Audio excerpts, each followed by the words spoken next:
നമ്മളെ കേരളത്തിൻ്റെ ഒരു കലാകാരന്മാരുടെ കുടുംബമായി മാറ്റാൻ നമ്മൾക്ക് കഴിയും. കാരണം എന്താണ്? ഒരാള് എടാ പോടാ എന്ന് പറഞ്ഞാൽ ആ പറഞ്ഞ കയ്യെ താഴണമെങ്കിൽ അദ്ദേഹത്തിന്റെ മനസ്സിലുള്ള ആ വികാരം തീർന്നതിന് ശേഷം എത്രയോ താഴ്ന്നിട്ടേ വരാൻ പാടുള്ളൂ. അതൊക്കെ നമ്മൾ മനസ്സിലാക്കണം. ഒരു കലാകാരനായാൽ അതാ നീ പാടാ പറഞ്ഞിട്ട് പെട്ടെന്ന് വിടാൻ പാടില്ല. നീ മര്യാദക്ക് എന്നോട് സംസാരിച്ചിട്ടില്ലെങ്കിൽ ഞാൻ നിന്നെ വെറുതെ വിടില്ല, മനസ്സിലാക്കിക്കോ എന്ന് പറയാനുള്ള ചങ്കൂറ്റം നമ്മളുടെ കുട്ടികൾക്ക് ഉണ്ടാവണം. അത് വിദ്യയിലൂടെയും നമ്മളുടെ നാടിൻ്റെ പെരുമാറ്റത്തിലൂടെയും ഒക്കെ നമുക്ക് വലിച്ചു കിട്ടാനുള്ള ഒരു സ്ഥലമാണിത്. അപ്പോൾ ഇവിടെ വരാൻ എനിക്കൊരു അവസരം ഉണ്ടാക്കി തന്നെ ഇതിൻ്റെ ഭാരവാഹികളോട് ഞാൻ വളരെയധികം കടപ്പെട്ടിരിക്കുന്നു. ഒരുപാട് കടമുണ്ട് എനിക്ക്. കാരണം എന്താണ്? ഞാൻ ഒരുപാട് സ്ഥലങ്ങളിൽ, എത്രയോ രാജ്യങ്ങളിൽ, ഈ ഇന്ത്യക്ക് പുറത്തു പോയിട്ട്, ഞാൻ മക്ക, മദീന ഇങ്ങനെയുള്ള സ്ഥലങ്ങളൊക്കെ പോയിട്ട് ഞാൻ നമ്മളുടെ പാട്ടുകൾ ഞാൻ പാടിയിട്ടുണ്ട്. നമ്മളുടെ വിഷയങ്ങൾ ഞാൻ പറഞ്ഞിട്ടുണ്ട്. നമ്മൾക്ക് എവിടെയാണ് ഞങ്ങൾക്ക് ജീവിക്കാനുള്ള അവകാശം എന്ന് മനസ്സിലാക്കി തരണം എന്ന് അവരോട് അവിടെ സംസാരിച്ചിട്ടുണ്ട്. സൗദി അറേബ്യ പോയിട്ടുണ്ട് ഞാൻ. അതുപോലെ തന്നെ പല ഇംഗ്ലീഷ് രാജ്യത്തിലും ഞാൻ പോയിട്ടുണ്ട്. അതൊക്കെ കലയിലൂടെ, കലാപ്രവർത്തനത്തിലൂടെ അതൊക്കെ പോവാൻ കഴിഞ്ഞത് എന്തുകൊണ്ടാണ്? ഞാനൊരു കലാകാരിയായതുകൊണ്ടാണ്.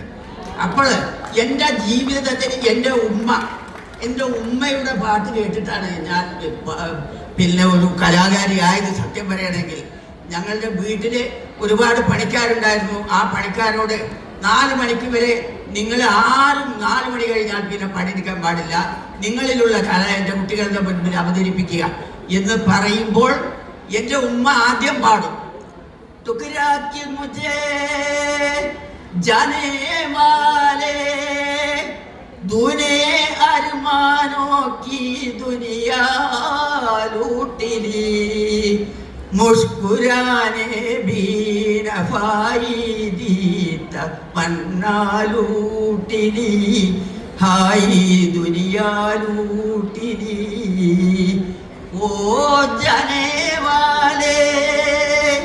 ഇങ്ങനെയൊക്കെയായിരുന്നു എൻ്റെ വീട്ടിൽ എല്ലാ ആളുകളോടും ഒരു പണിക്കാരോടും ഒക്കെ പ്രവർത്തിച്ചിട്ടുണ്ടായി.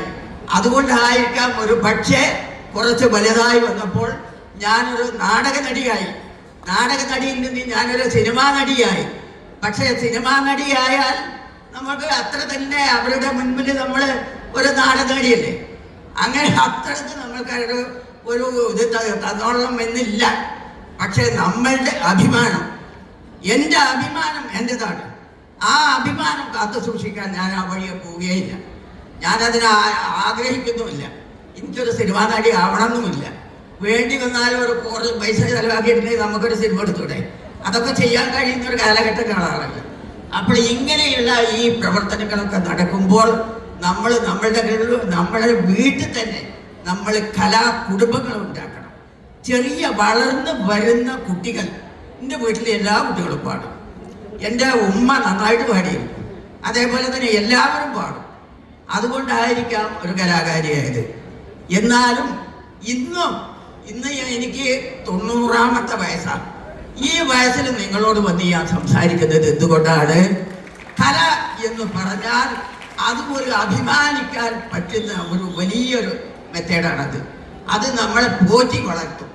നമ്മളെ എല്ലാ മനസ്സിലുള്ള എല്ലാ ദേഷ്യങ്ങളും ആ ഒരു കലാകാരനും മനസ്സിൽ നിന്ന് പോകും. നമ്മൾ ഒരു കല അഭിനയിക്കുമ്പോൾ അതൊരാളെ അടിക്കേണ്ട വേഷാണെങ്കിൽ അത് നല്ലൊരു അടി കൊടുക്കുകയും ചെയ്യും. അങ്ങനെ അത് നല്ല സത്യസന്ധമായിട്ട് ചെയ്യാൻ നമ്മൾ സന്നദ്ധരായിട്ടുണ്ടെങ്കിൽ നമ്മളുടെ നാട് നമ്മൾക്ക് നന്നായിട്ട് വളർത്തിയെടുക്കാൻ കഴിയും. അതും എറണാകുളം എന്നൊക്കെ പറയുന്ന ഒരു സ്ഥലത്തൊക്കെ വന്നിട്ട് ഞാൻ ഇതൊക്കെ പറയുക എന്ന് പറഞ്ഞാൽ ചിലപ്പോൾ പുച്ഛിക്കുന്ന ആളുകൾ ഉണ്ടായിരിക്കാം.